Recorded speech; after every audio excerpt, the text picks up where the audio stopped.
ಮಂಡ್ಯ ತಾಲೂಕು ಹೊಳಲು ಗ್ರಾಮದಲ್ಲಿ ಶ್ರೀ ಪಟ್ಟಲದಮ್ಮ ದೇವಿ ಶ್ರೀ ಚಿತ್ತಾಳಮ್ಮ ದೇವಿ ದೇವಸ್ಥಾನದಲ್ಲಿ ಪ್ರಥಮ ಆಷಾಢ ಶುಕ್ರವಾರದ ಪ್ರಯುಕ್ತ ಬೆಳಗಿನಿಂದಲೇ ಶ್ರೀ ಪಟ್ಟಲದಮ್ಮ ದೇವಿ ದೇವರಿಗೆ ವಿಶೇಷ ಹೂವಿನ ಅಲಂಕಾರ ಅಭಿಷೇಕ ಕುಂಕುಮ ಅರ್ಚನೆ ನೆರವೇರಿಸಿ ವಿಶಿಷ್ಟವಾಗಿ ಪೂಜೆ ಮಾಡಲಾಯಿತು. ಶ್ರೀ ಚಿತ್ತನಾಳಮ್ಮ ದೇವಿಗೆ ಅರಿಶಿನ ಕುಂಕುಮ ಅಲಂಕಾರ ಮಾಡಿ ಪೂಜೆ ನೆರವೇರಿಸಲಾಯಿತು. ವಿಶೇಷವಾಗಿ ಶ್ರೀರಾಮ ಗೆಳೆಯರ ಬಳಗದ ವತಿಯಿಂದ ಆಷಾಢ ಮಾಸದ ಪ್ರಯುಕ್ತ ಭಕ್ತಾದಿಗಳಿಗೆ ಅನ್ನಸಂತರ್ಪಣೆಯನ್ನು ಏರ್ಪಡಿಸಲಾಗಿತ್ತು. ಮಕ್ಕಳು ಮಹಿಳೆಯರು ದೇವರಿಗೆ ವಿಶೇಷವಾಗಿ ಪೂಜೆ ನೆರವೇರಿಸಿ ಆರತಿ ಬೆಳಗಿಸಿ ಹರಕೆಯನ್ನು ತೀರಿಸಿದರು. ಶ್ರೀ ಪಟ್ಟಲದಮ್ಮ ದೇವಿಯ ಪ್ರಧಾನ ಅರ್ಚಕರಾದ ಕೃಷ್ಣಕಾಂತ್ರವರು ಮಾತನಾಡುತ್ತಾ, ಈ ದಿನ ವಿಶೇಷವಾದ್ದರಿಂದ ಪ್ರತಿಯೊಬ್ಬರೂ ದೇವರಿಗೆ ಪ್ರದಕ್ಷಿಣೆ ಮಾಡಿ ಭಕ್ತಿಯಿಂದ ನೆನೆದು ಇಷ್ಟಾರ್ಥಗಳ ಸಿದ್ಧಿಸಿ ಕೊಡುತ್ತಾಳೆ ಎಂದು ಹೇಳಿದರು. ನಂತರ ಶ್ರೀರಾಮ ಗೆಳೆಯರ ಬಳಗದ ಸದಸ್ಯರಾದ ಪ್ರಶಾಂತ್ ಮಾತನಾಡುತ್ತಾ, ಈ ದಿನ ವಿಶೇಷವಾದ್ದರಿಂದ ದೇವಸ್ಥಾನದ ಆವರಣದಲ್ಲಿ ಶ್ರೀ ಚಾಮುಂಡೇಶ್ವರಿ ದೇವಿಯನ್ನು ಪ್ರತಿಷ್ಠಾಪಿಸಿ ಪೂಜೆ ನೆರವೇರಿಸಿದ್ದೇವೆ ಹಾಗೂ ಬಂದ ಭಕ್ತಾದಿಗಳಿಗೆ ಅನ್ನ ಸಂತರ್ಪಣೆಯನ್ನು ಏರ್ಪಡಿಸಲಾಯಿತು. ಪ್ರತಿಯೊಬ್ಬರಿಗೂ ಆ ತಾಯಿ ಚಾಮುಂಡೇಶ್ವರಿ ಒಳ್ಳೆಯದನ್ನು ಮಾಡಲಿ ಹಾಗೂ ನಾಡಿಗೆ ಮಳೆ ಬೆಳೆ ಕರುಣಿಸಲಿ ಎಂದು ಹೇಳಿದರು. ಈ ಸಂದರ್ಭದಲ್ಲಿ ದೇವಸ್ಥಾನದ ಪದಾಧಿಕಾರಿಗಳಾದ ಮಾಜಿ ಶಾಸಕರಾದ ಎಚ್.ಡಿ.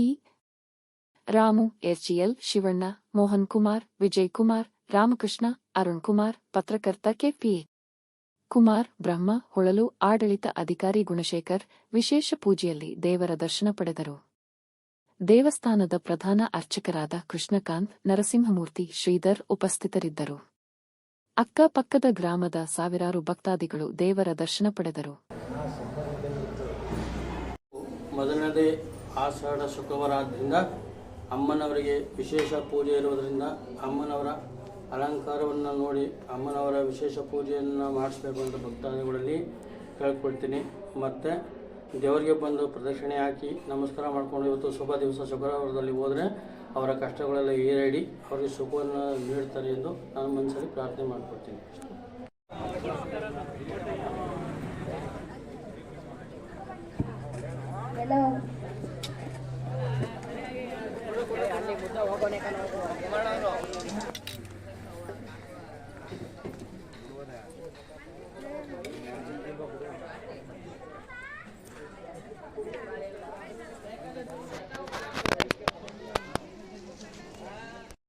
ಪ್ರಯುಕ್ತ ಹೊಳಲು ಗ್ರಾಮದ ಯುವಕರ ಬಳಗದ ವತಿಯಿಂದ ಶ್ರೀ ಚಿತ್ತನಾಳಮ್ಮ ದೇವಸ್ಥಾನ ಮತ್ತು ಚಾಮುಂಡೇಶ್ವರಿ ದೇವರಿಗೆ ವಿಶೇಷವಾಗಿ ಆಷಾಢದ ಪ್ರಯುಕ್ತ ಪೂಜೆ ಪುನಸ್ಕಾರಗಳನ್ನು ಮಾಡಿ ಹಾಗೂ ಭಕ್ತಾದಿಗಳು ಬಂದಂಥ ಭಕ್ತಾದಿಗಳಿಗೆ ಪ್ರಸಾದ ವಿನಿಯೋಗನ ಹಮ್ಮಿಕೊಂಡಿದ್ದೀವಿ.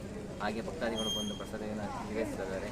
ಎಲ್ಲರಿಗೂ ಜಗತ್ತು ಒಳ್ಳೆಯದಾಗಿ ಅಂತ ಕೇಳ್ಕೊಂತ ಮಳೆ ಬೆಳೆ ಚೆನ್ನಾಗಾಗಿ ಅಂತ ಕೇಳ್ಕೊಂಡು ಮುಂದಿನ ವರ್ಷ ಇದೇ ಥರ ಇನ್ನೂ ವಿಜೃಂಭಣೆ ಮಾಡಬೇಕು ಅಂದ್ಕೊಂಡಿದ್ದೀವಿ. ಎಲ್ಲ ಸಹಕರಿಸಬೇಕಾಗಿ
ोम